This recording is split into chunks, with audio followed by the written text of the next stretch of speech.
En este video vamos a ver la clase 24, series numéricas y criterios de convergencia. Como habíamos visto en la clase anterior, determinar si una serie converge o no se define en términos de la convergencia o no de su sucesión de sumas parciales. Y en general, salvo para las series geométricas, es difícil encontrar la expresión del término enésimo de una sucesión de sumas parciales. Por lo tanto, en los casos donde no se pueda determinar la expresión del término enésimo de la sucesión de sumas parciales, tenemos una serie de criterios que nos permiten analizar la convergencia o no de una serie. De los criterios que vamos a enunciar en la clase, solamente vamos a demostrar en detalle el criterio de la integral. Sin embargo, todos estos criterios están demostrados en el libro para aquellos a los que le interese estudiar la demostración. Bien, el primer criterio que vamos a anunciar es el del término enésimo. Bien, observemos lo siguiente. Supongamos que la serie suma, por ejemplo, desde n igual 1 hasta infinito de a sub n, es una serie convergente. Bien, entonces, intuitivamente, lo que uno ve es que a medida que n aumenta, los términos a sub n deberían ser cada vez más pequeños. Bien, si no podríamos alcanzar una suma finita.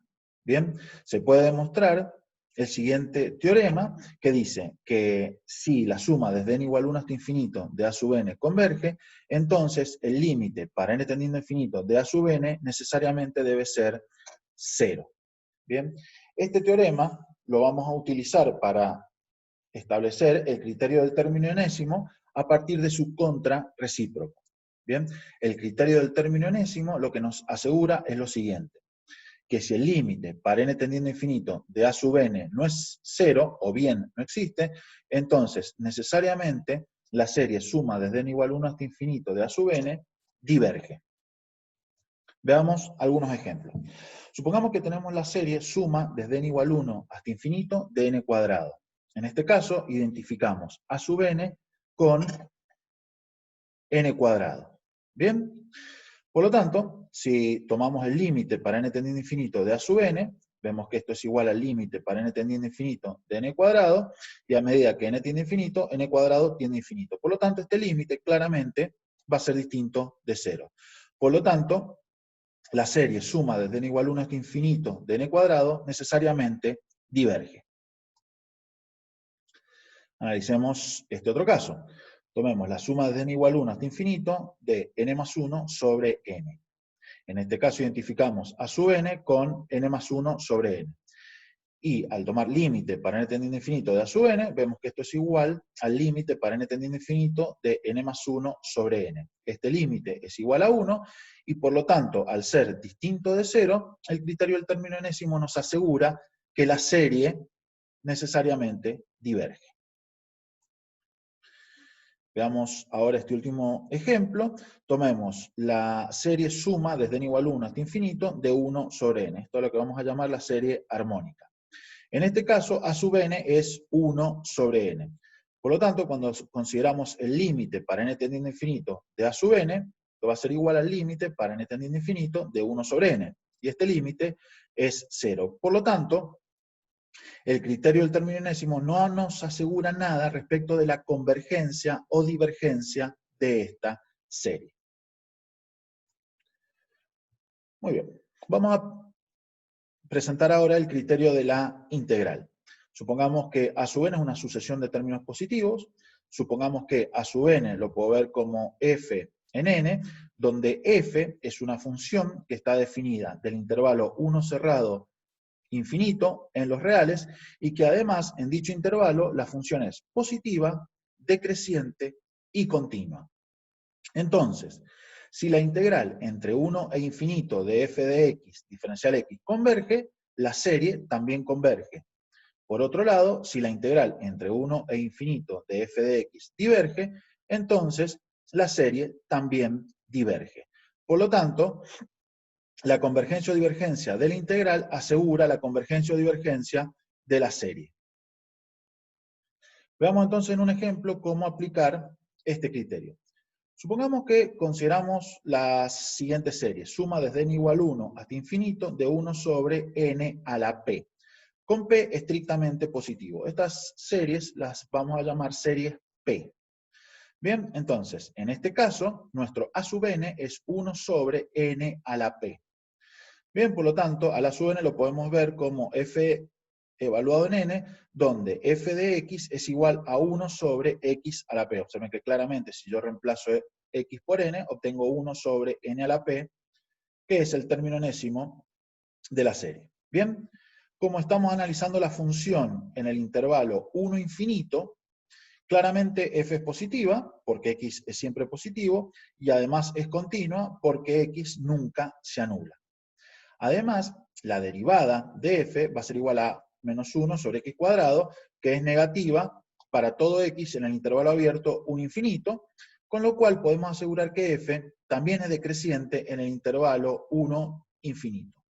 Bien, por lo tanto, se satisfacen las tres hipótesis que se requieren para aplicar el criterio de la integral. Entonces, consideramos la integral entre 1 e infinito de 1 sobre x a la p diferencial x. Bien, recuerden que en la clase de integrales impropias habíamos analizado esta integral para p estrictamente positivo y habíamos determinado que si p, que es estrictamente positivo, es menor o igual que 1, esta integral diverge, y si p es estrictamente mayor que 1, esta integral converge. Por lo tanto, la serie suma desde n igual 1 hasta infinito de 1 sobre n a la p va a ser convergente si p es estrictamente mayor que 1 y va a diverger en otro caso. Bien. Si hacemos p igual a 1, lo que obtenemos es la serie armónica. Bien, y por lo tanto va a ser divergente porque es una serie p, como dijimos, con p igual a 1. Hacemos una pequeña observación sobre el criterio del término enésimo que habíamos presentado al comienzo de la clase. Supongamos que tenemos estas dos series, suma desde n igual 1 hasta infinito de 1 sobre n, la armónica, y suma desde n igual 1 hasta infinito de 1 sobre n cuadrado. Bien, observen que en ambos casos, el límite para n tendiendo a infinito del término enésimo de una serie, o sea, de la sub n, es igual a 0. Bien, sin embargo, por el criterio de la integral, como ambas son series p, podemos asegurar que la primera diverge y que la segunda converge. Por lo tanto, que el límite del término enésimo me dé 0, no me asegura nada respecto de la convergencia o divergencia de la serie. Bien, sin embargo, recuerden que si este límite era distinto de 0, o bien no existía, podíamos asegurar que nuestra serie diverge. Bien, y lo que vamos a ver ahora es la demostración del criterio de la integral. Bien, recuerden que por hipótesis, nuestra función f era una función decreciente y que además cada a sub n lo podemos ver como f evaluado en n, para todo n. Bien, entonces, consideremos la integral entre 1 y n más 1 de f de x diferencial x. Esta integral, por ser f una función positiva, nos da el área bajo la curva de la función en el intervalo 1, n más 1. Bien, por otro lado, observemos cómo relacionamos esta integral con las áreas de estos rectángulos. Bien, si yo divido el intervalo 1, n más 1, en subintervalos, perdón, de longitud 1, podemos establecer la siguiente relación.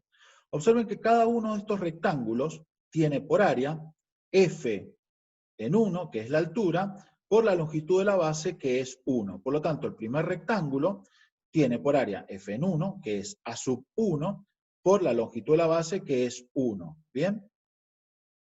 El segundo rectángulo tiene por área f en 2, por la longitud de la base, que vuelve a ser 1. Por lo tanto, tenemos que el segundo rectángulo tiene área a sub 2. Y así sucesivamente hasta que llegamos al último rectángulo que tiene por altura f en n, que es a sub n, por la longitud de la base, que es 1. Por lo tanto, el último rectángulo tiene área a sub n. Claramente, la suma de las áreas de los rectángulos acotan superiormente al área bajo la curva en el intervalo 1, n más 1. Por otro lado, podemos establecer una nueva relación también entre las áreas de los rectángulos, ahora en el intervalo 1n. Observen que el área bajo la curva en el intervalo 1n viene dada por la integral entre 1 y n de f de x diferencial x. ¿Bien? Entonces, por un momento dejemos de lado el primer rectángulo y veamos lo que pasa a partir del segundo rectángulo. Nuevamente el segundo rectángulo tiene área, que está determinada por el producto entre su altura y la longitud de su base. En este caso la altura es f en 2, que es a sub 2, por la longitud de la base, que es 1. Por lo tanto, el rectángulo a sub 2 tiene área a sub 2. Bien, este tercer rectángulo va a tener altura f en 3, que es a sub 3, por la longitud de la base, que es 1, y así sucesivamente hasta que lleguemos al último rectángulo, que tiene por altura f en n, que es a sub n, y por longitud de la base 1. Con lo cual, en el intervalo 1n, la suma de las áreas de los rectángulos, desde el segundo rectángulo hasta el enésimo, está acotada superiormente por el área bajo la curva. Bien, recuerden que hemos dejado de lado el área del primer rectángulo. ¿Por qué? Porque en el intervalo 0,1 yo no tengo conocimiento del comportamiento de la función. ¿Está claro? De hecho, podría ni siquiera estar definida la función en ese pequeño intervalo. Bien, por lo tanto, la relación la establezco siempre del 1 en adelante. Muy bien. Ahora, en base a esa última desigualdad, si yo sumo A1 a ambos miembros de la desigualdad, lo que obtengo es que la suma desde A1 hasta AN está acotada superiormente por la suma de el primer elemento A1 más la integral entre 1 y n de f de x diferencial x. Bien, observen que en ambas desigualdades, las que hemos establecido hasta ahora, la suma A1 más A2 más A3 más A sub n no es más que la enésima suma parcial de nuestra serie. ¿Bien? Una afirmación que podemos hacer sobre esta suma parcial es la siguiente. Como todos los elementos de nuestra serie son positivos, esta sucesión de sumas parciales es una sucesión monótona no decreciente. Bien, porque cada elemento lo obtengo del anterior sumándole un término positivo de la serie. Bien, entonces, lo que vamos a probar ahora son las dos implicaciones del criterio. Supongamos primero que la integral impropia es convergente. Bien, entonces, si yo fijo un n, sé que la integral entre 1 y n de f de x diferencial de x va a ser menor o igual que la integral entre 1 e infinito de f de x diferencial x. ¿Por qué? Porque recuerden que para calcular esta integral lo que hacía es tomaba límite para n tendiendo a infinito de la integral entre 1 y n de f de x diferencial x.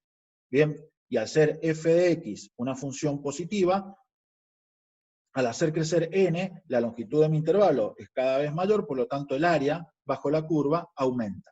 Bien, por lo tanto, este valor va a ser siempre mayor que este valor para cualquier n entero positivo. Muy bien. Nosotros habíamos establecido esta primera desigualdad, o sea que la enésima suma parcial era menor o igual que A1 más la integral entre 1 y n de f de x diferencial x, para cualquier n. Y a su vez, podemos afirmar que esta suma va a ser menor o igual que A1 más la integral entre 1 e infinito de f de x diferencial x. Como hemos supuesto que esta integral impropia converge, esto es un valor finito. Por lo tanto, esta suma lo que me da es un valor finito que es cota superior para la sucesión de sumas parciales. Bien, entonces, podemos afirmar ahora dos cosas. Primero, que la sucesión de sumas parciales está acotada superiormente por esta constante, y por otro lado, habíamos afirmado que la sucesión de sumas parciales es una sucesión monótona no decreciente. Por lo tanto, por ser la sucesión de sumas parciales una sucesión monótona no decreciente acotada superiormente, podemos asegurar que converge. Y por lo tanto, como la sucesión de sumas parciales converge, necesariamente la serie converge. Por lo tanto, lo que hemos probado es que si la integral entre 1 e infinito de f de x diferencial x es convergente, entonces la suma desde n igual 1 hasta infinito de a sub n es una serie convergente. Vamos ahora a demostrar la segunda implicación. Vamos a suponer que nuestra integral impropia es divergente. Bien, por lo tanto, tenemos la siguiente desigualdad. Recuerden que la primera desigualdad que habíamos establecido es que la integral entre 1 y n más 1 de f de x diferencial x es menor o igual que Sn, o sea que la enésima suma parcial de la serie para todo n. Por lo tanto, si ahora tomamos límite en ambos miembros de la desigualdad, lo que vemos es que el límite para n tendiendo a infinito de la integral entre 1 y n más 1 de f de x va a ser menor o igual que el límite para n tendiendo a infinito de Sn. Bien, ahora, como hemos supuesto que nuestra integral entre 1 e infinito de f de x diferencial x diverge, este límite tiene que diverger. ¿Bien? ¿A qué va a tender este límite? Este límite necesariamente va a tener que tender a infinito. ¿Por qué? Porque, como dijimos, esta integral es divergente y además f es positivo, o sea que a medida que n crece, el área bajo la curva es cada vez mayor y como tiene que diverger, necesariamente tiene que tender a más infinito. Por lo tanto, esta igualdad nos asegura que el límite para n tendiendo a infinito de Sn también tiene que tender a más infinito. Bien, porque lo tenemos acotado el valor de este límite por el valor de este límite, que hemos visto que es más infinito. Por lo tanto, como la sucesión de sumas parciales diverge, necesariamente la serie diverge. Y por lo tanto, lo que hemos probado es que si la integral entre 1 e infinito de f de x diferencial x diverge, la serie desde n igual 1 hasta infinito de a sub n diverge. Con esto concluiríamos la primera parte de la clase 24.